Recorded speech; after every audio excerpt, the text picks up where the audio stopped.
नमस्कार दोस्तों, मैं हूं नीरज यादव और आप सभी का स्वागत करता हूं आपके अपने YouTube channel study with Neeraj Yadav में। तो दोस्तों, आज फिर एक बार मैं आपके लिए उपस्थित हूं एक नए वीडियो के साथ।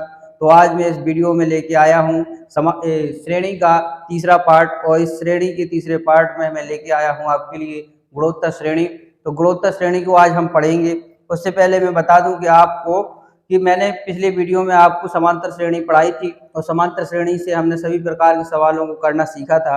तो जिस प्रकार से समांतर श्रेणी में हमारी परीक्षाओं में प्रश्न पूछे जाते हैं, तो वैसे ही प्रश्न गुणोत्तर श्रेणी से आते हैं, लेकिन इन दोनों के सवाल लगाने का तरीका अलग अलग होता है, दोनों के फॉर्मूले अलग अलग होते हैं। तो हमने पिछले वीडियो में समांतर श्रेणी को सीखा और आज हम इस वीडियो में गुणोत्तर श्रेणी को सीखेंगे। तो इसी क्रम में हम आज चलते हैं, गुणोत्तर श्रेणी को देखते हैं। तो यदि गुणोत्तर श्रेणी में पूछा जाए कि nवां पद कैसे ज्ञात करते हैं, तो गुणोत्तर श्रेणी में nवां पद ज्ञात करने का फॉर्मूला होता है, देखिए nवां पद ज्ञात करने का फॉर्मूला होता है a इंटू आर की पावर n-1। ये होता है गुणोत्तर श्रेणी में nवां पद ज्ञात करने का फॉर्मूला। ठीक, इसमें आप जानते ही हैं कि a क्या होता है, प्रथम पद, श्रेणी का प्रथम पद होता है, प्रथम पद। और आर क्या होता है, सार्वनुपात,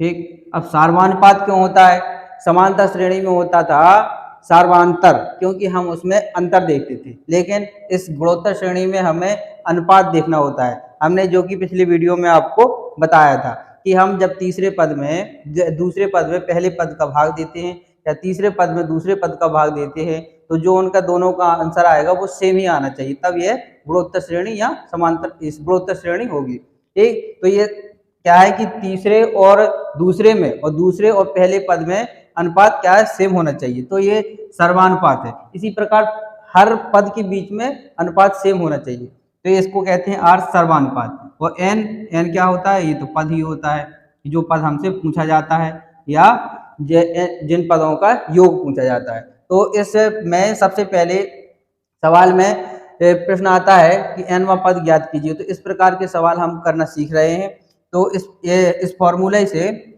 सवालों को सॉल्व करेंगे। ठीक, तो पहला हम सवाल लिखते हैं आपके सामने।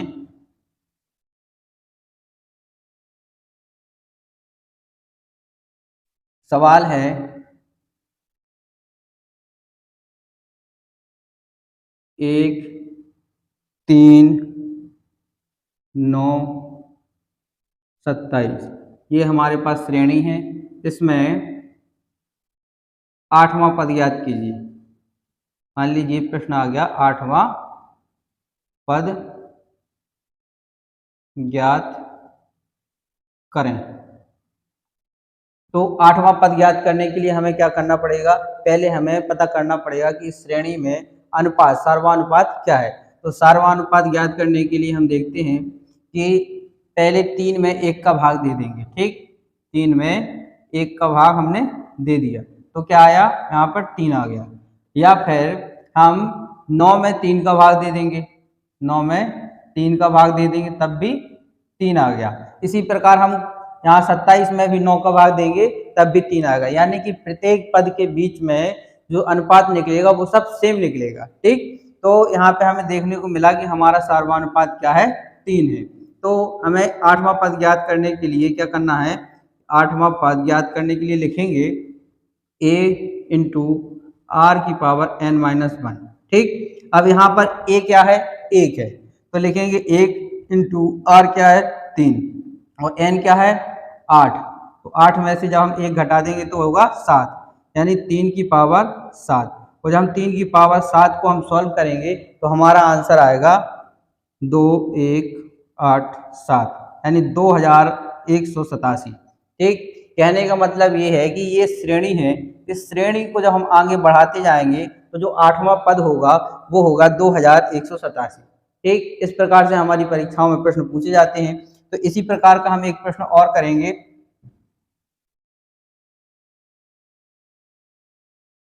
श्रेणी हम चेंज करते हैं थोड़ा। श्रेणी अब है हमारे पास 1/243, 1/81, 1/27।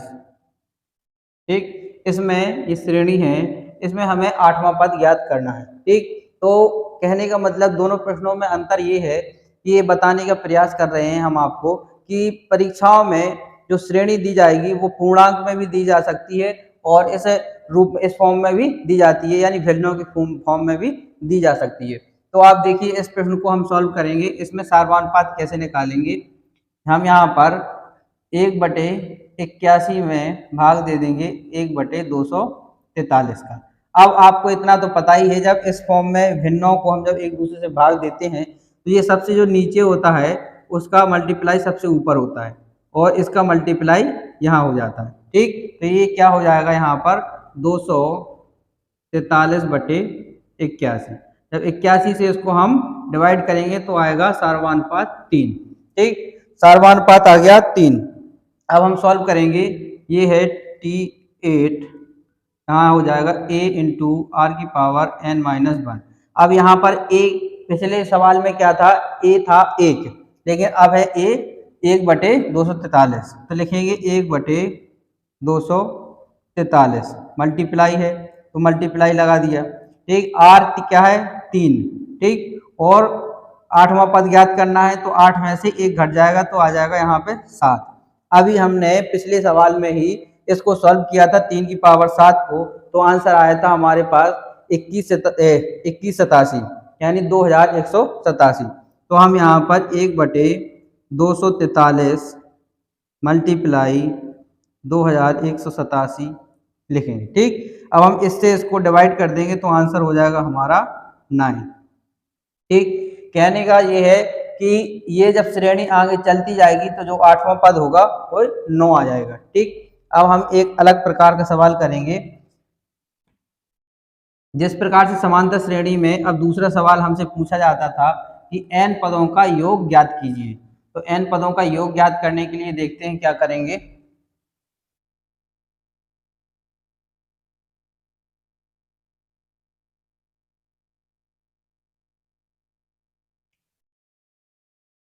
लिखेंगे 1, 2, 4,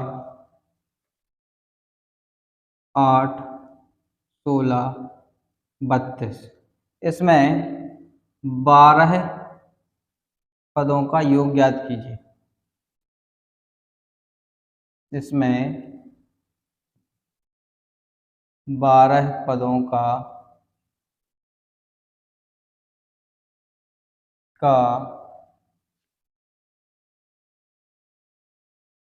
योग ज्ञात करें। सवाल क्या है, 1, 2, 4, 8, 16, 32 में 12 पदों का योग ज्ञात करें। तो गुणोत्तर श्रेणी में 12 n पदों का योग ज्ञात करने का जो फॉर्मूला होता है वो देखिए आप कि n पदों का योग क्या होता है, a r⁻n-1 अपॉन r-1, ये होता है n पदों का योग ज्ञात करने का फॉर्मूला। अब हमें 12 पदों का योग ज्ञात करना है तो लिखेंगे S12, a क्या है हमारे पास 1, तो हमने रखा 1। फिर r हमें ज्ञात करना था, तो r क्या है, 2 में जब हम 1 का भाग देंगे तो आएगा 2, तो 4 में जब 2 का भाग देंगे तो आएगा 2, यानी कि r हमारा हो जाएगा 2।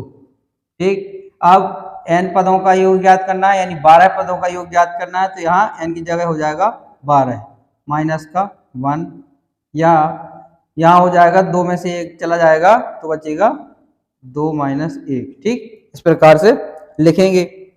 अब यहाँ पर क्या आ जाएगा, यहाँ पे 1 का मल्टीप्लाई होना है, तो यहाँ हो जाएगा 2 की पावर 12, ठीक, माइनस 1। ठीक, इतना हो जाएगा, और यहाँ पर बटे में 1, यानी बटे में 1, यानी 1 का जब भाग देंगे तो कोई फर्क नहीं पड़ेगा, तो यहाँ पर कुछ नहीं लिखेंगे। ठीक, अब हमें इतना ज्ञात करना है।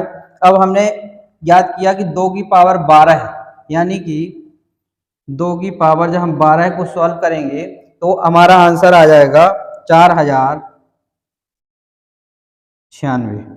ठीक, और -1 है तो -1 हो जाएगा, तो आंसर हमारा क्या हो जाएगा 4095। तो इस प्रकार की श्रेणी में जब हम 12 पदों का योग ज्ञात करेंगे तो आंसर आएगा 4095। ठीक, तो हमें n पदों का योग हमें इस फॉर्मूले से ज्ञात करना है, इसको आप नोट कर सकते हैं। ठीक, अब चलेंगे हम नेक्स्ट सवाल में।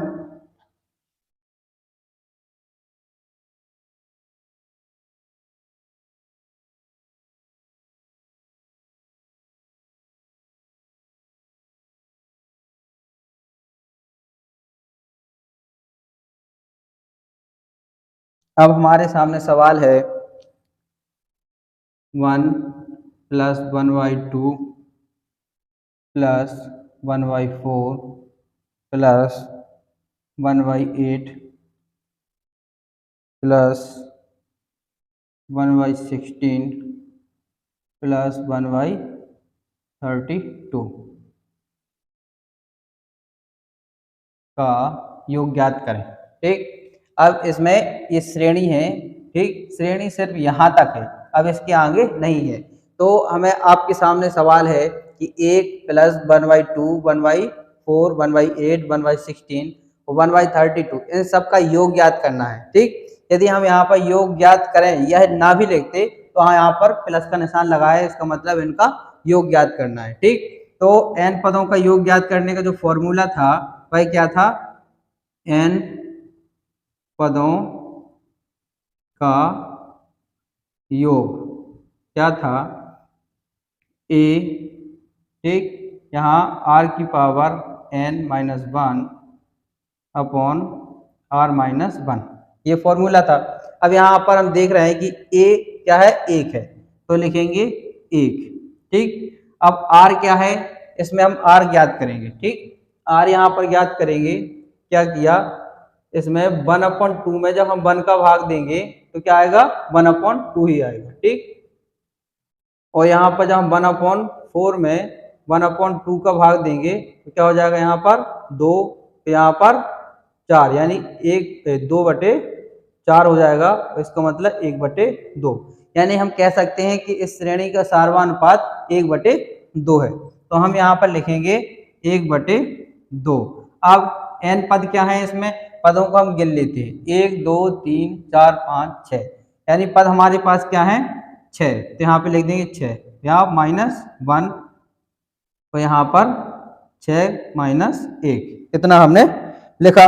ठीक, अब हम ज्ञात करेंगे, यहाँ पर 1 का मल्टीप्लाई किसी भी चीज में होगा तो वही रहेगा, तो यहाँ पर लिखेंगे 1 की पावर 1/2 की पावर 6 - 1। ठीक, तो यहाँ हो जाएगा 5। ठीक, ये 6 है। ठीक, अब हम 1/2 की पावर 6 को सॉल्व करेंगे तो क्या आ जाएगा, यहाँ पर 1/64 और -1 है, और यहाँ पर क्या हो जाएगा 5, ये r है, सॉरी यहाँ पे गलती हो गई, यहाँ पर हमने n-1 कर दिया, यहाँ पे बल्कि r-1 है, तो यहाँ पर हो जाएगा 1/2, 1/2 में से 1 घटेगा। ठीक, तो यहाँ पर क्या हो जाएगा -1/2।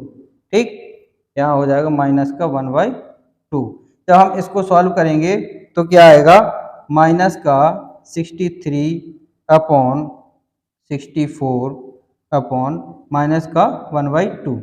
अब यहाँ पर माइनस से माइनस कट जाएगा, और ये क्या हो जाएगा, यहाँ पर 63/32, ये हमारे पास आंसर आ जाएगा। ठीक, समझ में आया, ये सॉल्व है हमारे सामने सवाल पूरा। सवाल क्या था, 1 + 1/2 + 1/4 + 1/8 + 1/16 + 1/32 इनका योग ज्ञात करना था। तो इसमें हमने देखा कि n पदों का योग क्या होता है, a यानी r की पावर n-1 अपॉन r-1। ठीक, ये फॉर्मूला था। तो इस फॉर्मूला में हमने देखा कि a है 1, तो यहाँ पर रखा 1, फिर आर क्या है, वहां से ज्ञात किया हमने कि आर 1/2 है, तो यहाँ रखा 1/2 और एन क्या है 6, हमने यहाँ से गिना 1 2 3 4 5 6, यानी एन हमारी 6 है। तो 6 पदों का योग ज्ञात करना है, तो यहाँ पे लिखा है 6, -1 है तो -1 लिख दिया। यहाँ पर आर आया था 1/2 -1, ठीक। अब हमने सॉल्व किया तो यहाँ पर 1/2 का जो इसकी पावर 6 है, तो यह हो जाएगा 1/64 -1 यहाँ हो जाएगा। जब हमने यहाँ पे आधे में से एक घटाएंगे, आधा तो छोटा होता है, एक होता है बड़ा, तो ये माइनस में आंसर आएगा, तो आया माइनस का 1/2। जब इसको सॉल्व किया तो ये आया 63/32, ये हमारा आंसर है, ठीक। अब हम एक नोट करके एक बात लिखेंगे,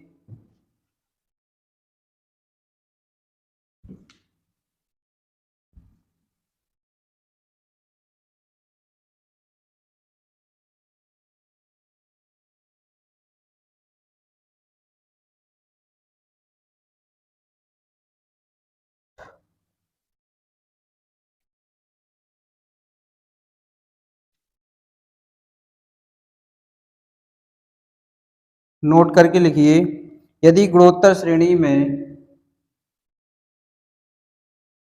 यदि गुणोत्तर श्रेणी में यदि गुणोत्तर श्रेणी में सार्वनुपात R 1 से छोटा हो, 1 से छोटा हो, या यह श्रेणी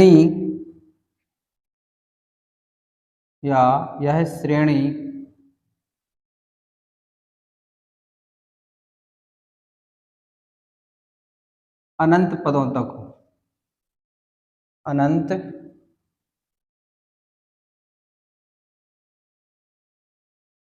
पदों तक हो,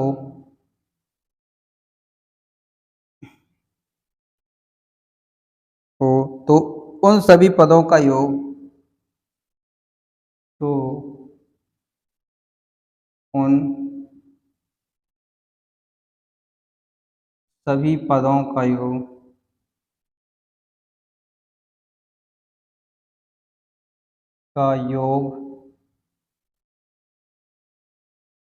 देखिए योग कैसे ज्ञात करेंगे, क्या है, यदि गुणोत्तर श्रेणी में सार्वनुपात R या 1 से छोटा हो, या यह श्रेणी अनंत पदों तक हो, तो इसमें n पदों का योग किस प्रकार से ज्ञात करेंगे, ठीक, या उस श्रेणी का योग कैसे ज्ञात करेंगे। तो उसके लिए हम देखते हैं कि Sn क्या होगा, A/1 R, ठीक, ये हमारा फॉर्मूला होगा। लेकिन उससे पहले आपको मैं एक चीज बता दूं कि मान लीजिए ये है 1/2, इसकी पावर हो 1, ठीक, तो हो जाएगा यहाँ पर 1/2, यानी कि इसको लिख सकते हैं हम 0.5। यदि यहाँ पर 1/2 की पावर हो 2, तो इसको क्या लिखेंगे हम 1/4, और यदि 1/2 की पावर हो 3, तो इसको लिखेंगे 1/8, और यदि 1/2 की पावर हो 4, देखिए तो ये हो जाएगा 1/16, ठीक। तो इसको क्या लिखेंगे हम यहाँ पर 0.25, ठीक, और ये क्या हो जाएगा 0.125, और ये क्या हो जाएगा 0.0625। तो इसमें हमें क्या देखने को मिल रहा है कि जब हम इसमें जैसे ही घात बढ़ाते जा रहे हैं, तो इसका जो मान हो वह घटता जा रहा है। क्या हो रहा है, मान इसका घटता जा रहा है। तो अभी तो इसकी जो घात है वो 1 2 3 4 है, तब इसका मान हो गया 0.0625। जब यह घात 8 होगी, 10 होगी, 1000 होगी, लाख होगी और करोड़ों में होगी जब घात, तो इसका जो मान होगा वो लगभग 0 ही हो जाता है ना। तो इसीलिए हम आपको ये बता रहे हैं कि आगे देखिए कि जैसे ये हमारे पास श्रेणी हो, क्या हो, 1 प्लस 1/2 प्लस 1/4 प्लस 1/8, इसको हम अनंत श्रेणी तक चलाएंगे, ये आगे चलती ही जाएगी और इनका हमें जैसे कि योग ज्ञात करना है। ठीक, अनंत श्रेणी का योग ज्ञात करने का फॉर्मूला तो हमने बताया ये होता है, लेकिन आर भी हमें पता चल जाएगा इनका सार्वमानुपात क्या है। तो हमने इसको सॉल्व करने के लिए देखा यहाँ पर क्या है, उससे ये फॉर्मूला क्यों आया यहाँ पे। लेकिन अब हम ये तो हमने देख लिया कि जब गुणोत्तर श्रेणी में r 1 से छोटा हो या अनंत श्रेणी तक हो तो हम इस फॉर्मूले से ज्ञात करेंगे। लेकिन ये फॉर्मूला आया कहाँ से है? ठीक, तो अब पहले हमने आपको बताया था कि n पदों का योग ज्ञात करने का जो फॉर्मूला होता है वो क्या होता है कि a इंटू r की पावर n-1 अपॉन r-1, यही तो होता था। तो अब मान लीजिए हमारे पास श्रेणी है ये, ठीक, तो इस श्रेणी में हमने a रख दिया 1, ठीक, इंटू अब यहां पर देखेंगे, अभी इस श्रेणी को नहीं लिखते हैं, ठीक, अब देखिए इसी में ये रखा a, ठीक, इंटू अब r यहां पर हमने इस प्रकार से देख लिया कि r की पावर जब हम n रखा, अब n हमें ज्ञात तो है नहीं कि कितना है, लेकिन r अनंत पदों तक है और हम यहाँ पर देख रहे हैं कि जब r की पावर 1, 2 या 4 हो रही है तो इतनी ज्यादा हो रही है, इसका मान इतना कम हो रहा है। ठीक, जब ये घात बहुत ज्यादा हो जाएगी, लाखों करोड़ों या अनंत में हो जाएगी, तब इसका जो मान होगा वो लगभग शून्य हो जाएगा। तो यहाँ पर हम r की पावर n को क्या रखेंगे, 0 रख देंगे, ठीक, 0-1, ठीक, और यहाँ क्या हो जाएगा r-1, ठीक। तो जब हम इसको सॉल्व करेंगे तो ये क्या हो जाएगा, माइनस का a, यहाँ क्या हो जाएगा r-1 हो जाएगा, ठीक। जब हम इसको सॉल्व करेंगे तो ये हो जाएगा, जब माइनस हम हटाएंगे तो a/1 r, ठीक। तो इसी प्रकार से फॉर्मूला वो आया है जो हमने आपको अभी थोड़ी देर पहले बताया था। क्या बताया था यहाँ पे फॉर्मूला कि Sn equal to a/1 r, यही तो बताया था, ठीक। तो ये फॉर्मूला आया है इस प्रकार से, जो हमारा ओरिजिनल फॉर्मूला था n पदों का योग ज्ञात करने का गुणोत्तर श्रेणी में, वो यही था। लेकिन अभी हम देख पा रहे हैं कि जब श्रेणी अनंत पदों तक हो या उसका r का मान 1 से छोटा हो तो हम यहाँ पे देख पा रहे हैं कि इनका मान लगभग शून्य हो जा रहा है। क्या हो जा रहा है, शून्य हो जा रहा है। तो यहाँ पर हमने r की पावर n को यहाँ पर जब शून्य रख दिया तो इस प्रकार से फॉर्मूला हमारा आया। तो हमें इतने बड़े फॉर्मूले को ना रखकर हम सिर्फ इस फॉर्मूले को रखकर इस सवाल को सॉल्व कर सकते हैं। तो इसीलिए हमने ये चीज बताई है आपको। अब इसी पर 1-2 सवाल हम करेंगे।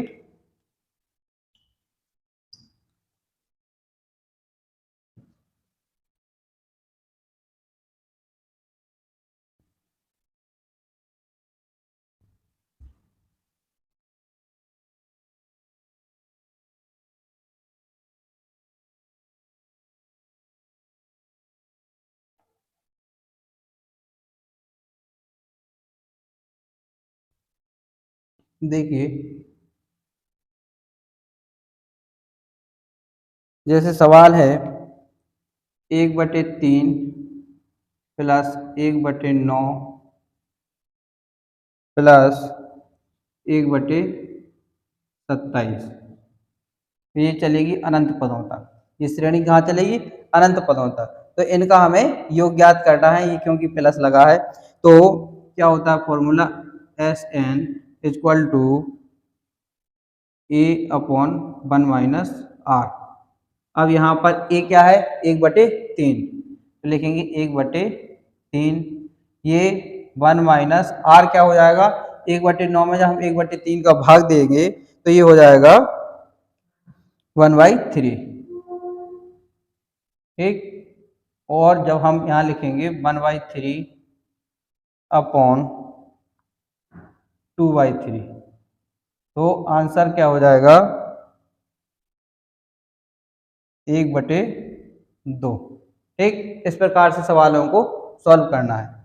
अब इसी में हम एक सवाल और आपको बताना चाहते हैं, फिर और आगे बढ़ेंगे। अलग प्रकार के जो सवाल आते हैं गुणोत्तर श्रेणी से, तो एक सवाल है 1 प्लस 1/5 प्लस 1/25, ये श्रेणी चलेगी आपकी अनंत पदों तक। तो इसमें n पदों का योग ज्ञात करना है, तो क्या होगा Sn बराबर 1/1 - r। ठीक, a क्या है यहाँ पर 1 और 1 माइनस आर, आर क्या होगा जब 1/5 में 1 का भाग दे देंगे तो आ जाएगा 1/5, 1/5। ठीक, अब इसको सॉल्व करेंगे तो क्या आएगा 1/4/5। ठीक, तो ये हो जाएगा 5/4, ये हमारा आंसर हो जाएगा। तो देखिए गुणोत्तर श्रेणी में अभी हमने दो प्रकार के सवालों को पढ़ा है कि हमारे पास जो श्रेणी दी जाएगी उसमें हमें n पदों का योग ज्ञात करना है। ठीक, और उसमें भी हमने पढ़ा है कि एक श्रेणी हमारी नॉर्मल होगी जो हमें जिसका हमें पद ज्ञात करना होगा, या पद हमें दिया जाएगा कि इतने पदों का हमें योग ज्ञात करना है। ठीक, और एक श्रेणी हमारी अनंत पदों तक होगी, तो हमें उसमें उस श्रेणी का हमें योग ज्ञात करना है कि उस श्रेणी का योग क्या होगा। एक हमने इसी में सवाल पढ़ा है कि गुणोत्तर श्रेणी में कि हमें n व पद ज्ञात करने को पूछा जाता है, तो n व पद ज्ञात करना भी हमने सीखा है। लेकिन अब हम चलेंगे आगे, एक हम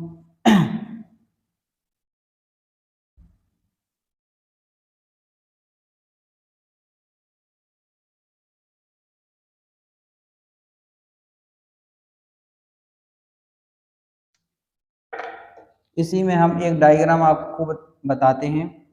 मान लीजिए ये एक त्रिभुज, और इसी त्रिभुज के हमने मध्य बिंदुओं से एक त्रिभुज और बनाया।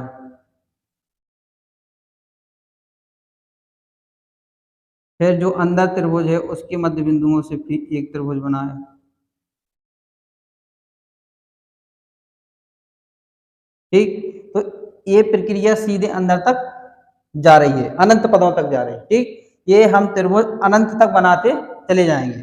तो इसमें आपको देखने को मिलता है कि एक त्रिभुज ये है, एक ये है, और एक ये है, और ये ए वाला त्रिभुज भी ये है चौथा। तो आपको देखने को मिल रहा है कि जो अंदर वाला त्रिभुज है वो इस पूरे त्रिभुज का क्या है 1/4 है। क्यों? क्योंकि ये पूरे त्रिभुज में 4 त्रिभुज बन रहे हैं। कितने? 4 त्रिभुज, और इन 4 त्रिभुजों में से एक त्रिभुज ये है। तो ये पूरे बड़े त्रिभुज का जो अंदर का त्रिभुज है वो क्या होगा 1/4 भाग होगा। ठीक, इतनी बात समझ में आ गई। अब देखिए इसमें हमें क्या पता चल रहा है कि लिखेंगे अंदर के त्रिभुज का क्षेत्रफल, अंदर के त्रिभुज का जो क्षेत्रफल होगा वह बाहर के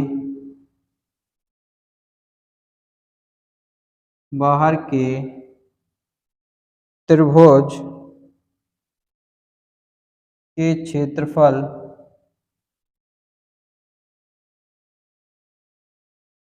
का 1/4 होगा। इस डायग्राम को देखने से हमें क्या पता चल रहा है कि जो अंदर का त्रिभुज है उसका क्षेत्रफल इस बाहर के त्रिभुज के क्षेत्रफल का 1/4 होगा। ठीक, इतनी बात समझ में आ गई है। तो अब हम इसी से एक श्रेणी बनाएंगे।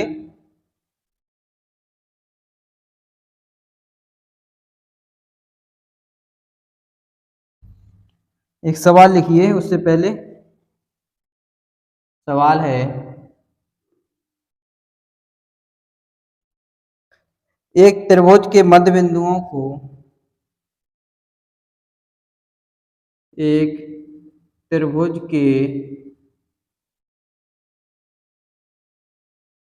मध्य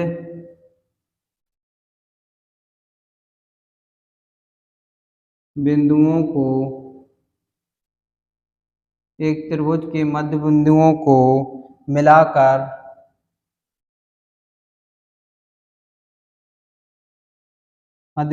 मिलाकर एक त्रिभुज बनाया जाता है। एक त्रिभुज बनाया जाता है एक त्रिभुज बनाया जाता है तथा नए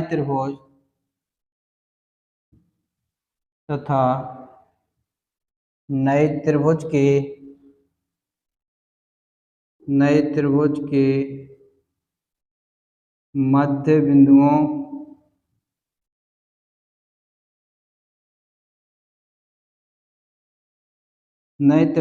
मध्य बिंदुओं को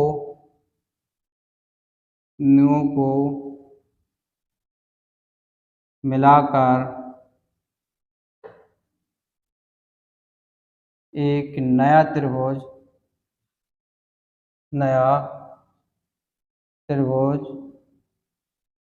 बनाया जाता है। नया त्रिभुज बनाया जाता है। यह प्रक्रिया अनंत पदों तक चलती है। यह प्रक्रिया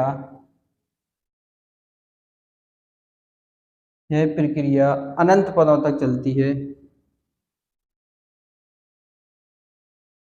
अनंत पदों तक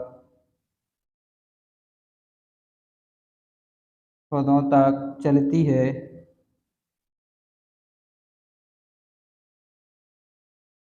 यह प्रक्रिया अनंत पदों तक चलती है। ज्ञात कीजिए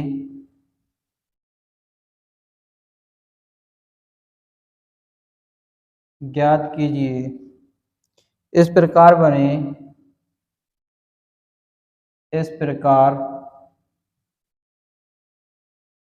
बने सभी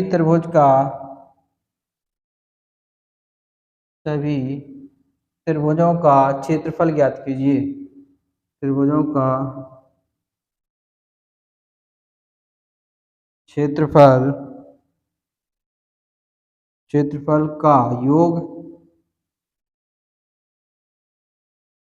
योग क्या होगा।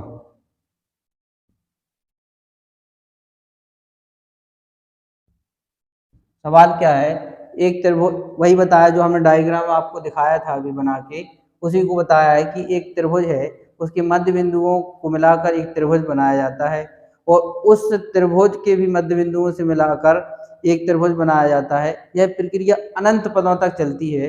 तो इस प्रक्रिया में जितने भी त्रिभुज बने हैं तो उन सभी त्रिभुजों के क्षेत्रफलों का योग ज्ञात कीजिए।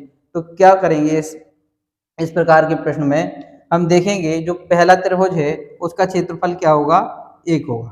ठीक, फिर जो दूसरा त्रिभुज होगा उसका क्षेत्रफल क्या होगा, 1/4 होगा। जब तीसरा त्रिभुज होगा तो उसका क्षेत्रफल क्या होगा, 1/4 ठीक।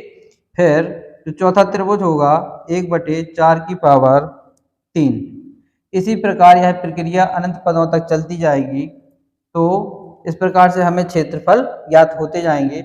लेकिन अब हमें इन सभी क्षेत्रफलों का योग ज्ञात करना है। ठीक, तो हमें पता है कि जब अनंत श्रेणी तक ये प्रक्रिया चल रही है तो उसका योग ज्ञात करने का क्या था, Sn बराबर a/1 - r। अब इसमें r क्या है, r 1/4 में जब हम 1 का भाग देंगे तो r आ जाएगा 1/4 और a क्या है, 1, तो लिखेंगे 1/4 यहाँ पे ऐसे। ठीक, तो यहाँ पर ये जब इसको सॉल्व करेंगे तो 1 का तो 1 हो जाएगा, अपॉन में 1 - 1/4 का हो जाएगा 3/4। जब इसको सॉल्व करेंगे तो ये ऊपर चला जाएगा और ये हो जाएगा 4/3। एक इस प्रकार से सवाल सॉल्व होगा। ठीक, अब देखते हैं हम एक नेक्स्ट प्रश्न। अब इसी सवाल में यदि अभी हमने देखा है कि क्षेत्रफल, त्रिभुजों का क्षेत्रफलों का योग ज्ञात करना है, तो हमने इस प्रकार से सवाल को सॉल्व किया। अब इसी सवाल में यदि परिमाप पूछ दिया जाए उन सभी क्षेत्रफलों का, त्रिभुजों का, तो देखिए एक त्रिभुज के मध्य बिंदुओं को मिलाकर एक त्रिभुज बनाया जाता है, ये एक नया सवाल बनाया जाता है, तथा नए त्रिभुज के मध्य बिंदुओं को मिलाकर एक नया त्रिभुज बनाया जाता है। यह प्रक्रिया अनंत पदों तक चलती है। तो ज्ञात कीजिए इस प्रकार बने सभी त्रिभुज का परिमाप, सभी त्रिभुज का परिमाप,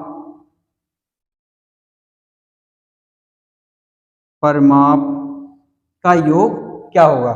ठीक, तो परिमाप का योग ज्ञात करने के लिए देखते हैं क्या करेंगे।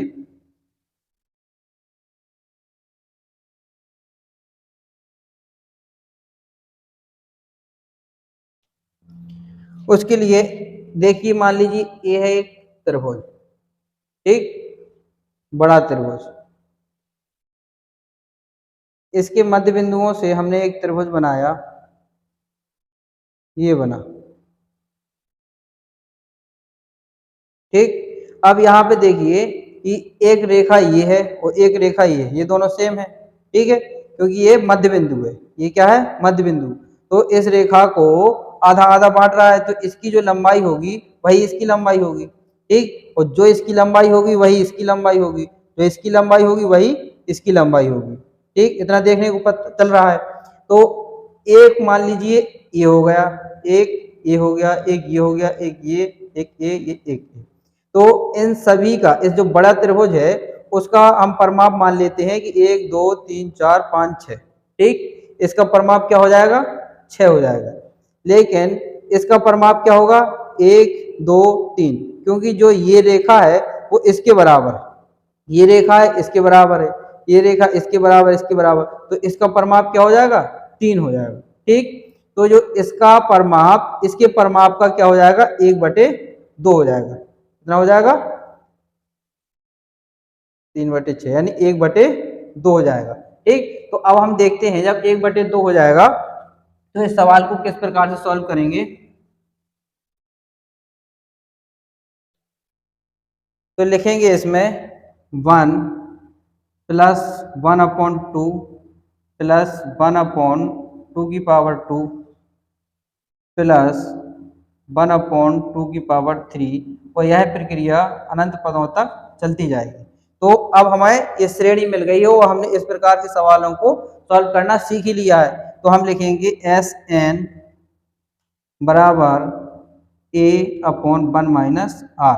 तो इसमें a क्या है, 1/1 - r क्या होगा, 1/2, 1/2 हो जाएगा, ठीक। तो ये हो जाएगा 1/1/2, यानी कि ये आ जाएगा 2, ठीक। इस प्रकार के सवाल हमारी परीक्षाओं में पूछे जाते हैं, ठीक। तो इसका जो परिमाप होगा वो हो जाएगा 2। तो एक नोट करके आप बात लिख सकते हैं इसमें कि ऐसे प्रश्नों में यदि क्षेत्रफल पूछा जाता है तो वह ओरिजिनल जो क्षेत्रफल दिया वो जो ओरिजिनल हमें त्रिभुज दिया जा रहा है सबसे ऊपर, उसका 1/2 होता है। और यदि हमें ऐसे प्रश्नों में परिमाप पूछा जा रहा है तो जो हमें जो त्रिभुज दिया जा रहा है सबसे ऊपर, उसका 1/2 होता है, क्योंकि ये अनंत पदों तक प्रक्रिया चल रही होती है। तो दोस्तों आज हमने इस वीडियो में गुणोत्तर श्रेणी को सीखा है, और गुणोत्तर श्रेणी से हमने 3 प्रकार के प्रश्नों को सॉल्व करना सीखा है। पहला तो n पदों का योग ज्ञात करना, और n पदों के योग में 2 प्रकार के सवाल सीखे हैं कि यदि प्रक्रिया अनंत पदों तक चल रही हो, यानी श्रेणी अनंत पदों तक चल रही हो, तो n पदों का योग कैसे ज्ञात करेंगे, या हमें पद दिया जा रहा हो कि 8 पदों का योग ज्ञात कीजिए या 12 पदों का योग ज्ञात कीजिए, तब हमें किस प्रकार से सॉल्व करना है। या हमने ये भी सीखा है कि हमें एक श्रेणी दी जा रही हो, गुणोत्तर श्रेणी, और उसमें हमें पता करना है कि 8वां पद ज्ञात कीजिए या nवां पद ज्ञात कीजिए या 12वां पद ज्ञात कीजिए। तो इस प्रकार के सवालों को सॉल्व करना भी सीखा है। अंत में हमने यह भी देखा है कि जब त्रिभुजों को अनंत श्रेणी तक बनाया जा रहा हो, तो ऐसे प्रश्नों में जब हमें क्षेत्रफल पूछा जा रहा है तो वह ओरिजिनल का 1/4 होता है, और यदि परिमाप पूछा जा रहा है तो वह ओरिजिनल का 1/2 हो रहा है, ठीक। तो आज के लिए हम इतना ही रखते हैं। अब हम मिलते हैं दोस्तों नए वीडियो में आपके साथ। तो यदि आपको हमारा वीडियो अच्छा लगा हो तो आप उसको लाइक कीजिए और ज़्यादा से ज़्यादा लोगों तक शेयर कीजिए, जिससे इस वीडियो का लाभ दूसरों तक भी पहुंच सके। और हमारे चैनल को सब्सक्राइब कीजिए और बेल आइकन को भी दबाइए, जिससे आपको मैं अच्छे से अच्छा पढ़ाने की कोशिश करूं और आप मेरा भी मनोबल बढ़ सके। तब तक के लिए नमस्कार दोस्तों।